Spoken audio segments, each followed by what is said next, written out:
okusinziira ku bigambo by'omukulembeze Bobi Wine, His Excellency Robert Kyagulanyi Ssentamu yakoowa takyayagala kwesembereza muntu gwe bayita Mpuuga. Omanyi gye buvuddeyo Mpuuga yagenda n'akola ekibiina kye, wabula n'aleka okuba nti atalagga mu bibiina eby'enjawulo eby'opposition ng'anoonya obwegasi nti beegatte basobola okuba nti ate balwanisa Museveni. Wabula Bobi Wine wabuuziddwa olunaku olwaleero ku NTV nti enkola eno eya Mpuuga ogenda ng'agamba ayagala okwegatta n'ebibiina by'obufuzi ebiri ku ludda oluvuganya ebya oba opposition ogyogerako ki? Naye Nyanukula yagamba okwegatta si kibi, naye mwegatta nga muli ku mulamwa ki? Gwayegatta nange oli ku mulamwa ki?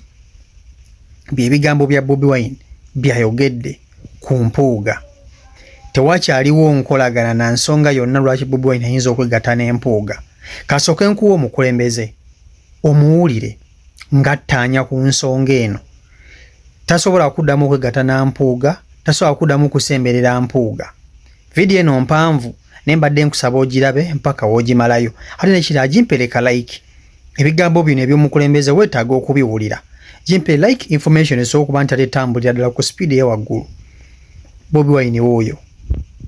Kulonda we kubeerawo wazze wabeerawo ekigambo ekigamba nti aboludda oluvuganya beegatte twegatte naddala abazze babeera mu byobufuzi ebyoludda oluvuganya bazze bayimbirira ekigambo kwegatta. Ku mulundi guno era nsuubira kikyali kigambo kyekimu naye bw'otunulamu naawe ogenze n'okikonako wali eri nti bannamwe bwe muli ku ludda oluvuganya balinga ate abalwanyisa NUP balinga abalwanyisa Kyagulanyi. Ku mulundi guno labayo essuubi ly'aboludda oluvuganya okwegatta ng'otunuulidde ku mbeera nga bwetambula kakati mu kisaawe ky'ebyobufuzi. Oludda oluvuganya lwe luliwa nze njawukanako n'endowooza y'abannabyabufuzi abasinga kubanga nze mba observinga bangi nnyo bye boogera si bye bategeeza ate bye bategeeza si bye boogera. Bangi ku bannaffe abadde bagamba enkwatagana y'oludda oluvuganya be bamu kuva ku Interparty Corporation IPC oze ku TDA the Democratic Alliance n'abalala n'ebirala. Buli cycle y'okulonda ozola aba bannabyabufuzi ab'emirundi ebiri abeesimbu n'abakozesa ebyobufuzi nga business ba electropreneurs. So okwegatta kirungi naye nga mwegattira ku mulamwa ki? Kukozesa kulonda nga ngeri ya kuyisaawo bye mwagala na kusigala mu bufo obwo oba okuyamba bannayuganda. Fenna bwe twakitebuka nti bannabyabufuzi naddala bagamba nti bali mu opposition bye boogera si bye bategeeza. Bo ebifo byabwe kyekikulu era bajja kulwanyisa enteekateeka yonna erabikanga etagenda bassa mu bifo byabwe. Ffe twaconcentratinga kugatta bannayuganda. Ffe bannayuganda kasita bakwatagana, kasita bamanyi omulamwa, kasita bamanyi engeri gye basobola okukyusaamu obulamu bwabwe kyekisinga obukulu. Of course tukiriziganya n'okwatagana naye okwesigibwa bannayuganda tosobola kuŋŋamba nti kakati ono yabadde awamba abantu naye kakati ekiseera ekyokulonda kize ti ate bannange twegatte tubakolako background check. Tosobola kuŋŋamba nti kati ono akolera Nakyemalira ate yaze abagambe mwegatte. Waliwo ne betumanyi nga Nakyemalira bali ku payroll ye naye nga bawadde abagambye okay mugende making sure namwe muteekamu an act in the opposition. So bya mirundi mingi tukkiriza nnyo mukwatagana ne bannaffe naye okuli moral on principle. Bwe mba ngenda kukwatagana nawe Annual Katamba onsonyiwe anti abenkima n'abagava amanyamu mulina engeri gye mugafaananyamu Katumba ne Katamba osasire ssebo. Tukwatagana on principle. Okkiririza mu ki?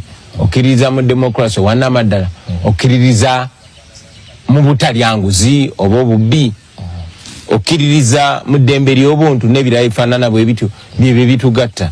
Tosobola kujango ina baggage obango ina ebikolobero bye weetisse ate n'ogamba tutule ku mmeeza tukwatagane. Nedda abantu baba tebajja tutegeera.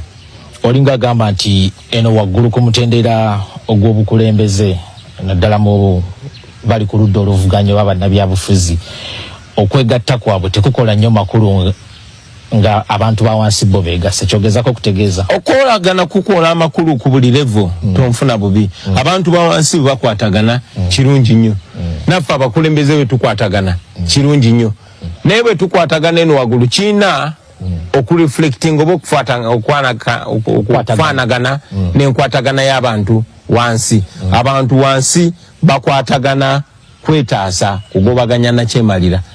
So toyinza kuŋŋamba nti ate eno waggulu mukwatagana kulemezaawo na kyemalira nti atukwatagane na kyemalira tumuweeyo emyaka 3 nga talondebwa ate enkwatagana yammwe waggulu erina okuba nga efaanagana n'enkwatagana y'abantu wansi ngeri pro people ngeri representative of the people ne character yammwe ngeri representative of the people kuba abantu bafa amaaso galaba.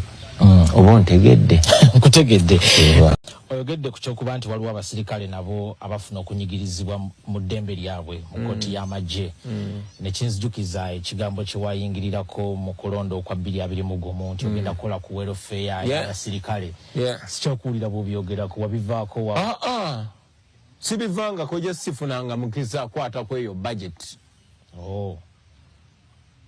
naye wentulira mu ntebe bwenti gwolaba zi sweeping changes Donald Trump ziyakoze nga yakatuula ku ntebe bwati zi sweeping changes zetujja okukola ekyenjawulo nti ve changes ezaffe zigenda kubanga ziyamba bantu eno Uganda egenda kukyukira bonobo ompadde omukisa nja kukubira torch mu Uganda empya gye tulowooza naye kaseera kano bombuza byamagye abamagye eyo offer ekyasitandinga omusirikale oba wa poliisi oba wa prisons afuna sente ntono ennyo alina kutandikira ku kakadde